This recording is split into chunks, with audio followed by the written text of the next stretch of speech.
గత కొద్ది రోజుల లోపల సోషల్ మీడియాలో ట్రెండింగ్గా జరుగుతుందట. ఏమిటంటే పైనాపిల్ తింటే పురుషుడి వీర్యం తీయగా మారుతుందని అంటున్నారు. ఇది నిజమేనా? ఇది ప్రస్తుతం సోషల్ మీడియాలో ట్రెండింగ్గా జరుగుతుందంట. దీనికి ఏమిటంటే ఇంద్రియం అన్నది తినటానికి కాదు, టేస్ట్ చేయటానికి కాదు.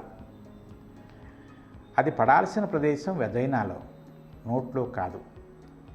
ఒకవేళ నోట్లో వేసుకున్న తర్వాత కూడా దాన్ని టేస్ట్ చేస్తారని ఎవరు అనుకోం. మెజారిటీ ఊసేస్తారు, తీసేతర పడేసేయండి. ఇక నెక్స్ట్, వాళ్ళు చెప్పిన దాంట్లో తప్పేం లేదు.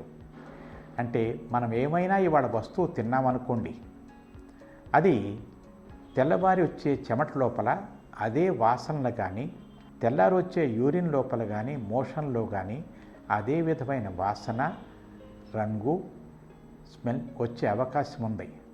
అదేవిధంగా ఇంద్రియంలో కూడా అదే విధమైన తీపిదనం వచ్చే అవకాశం ఉంది. ఇది ఉందని ఊహించడం తప్పితే ఇంతవరకు శాస్త్రీయంగా ఎక్కడా చేయబడలేదు. కాబట్టి ఇది నా ఇంటెలిజెంట్ గెస్ వర్క్ మాత్రమే.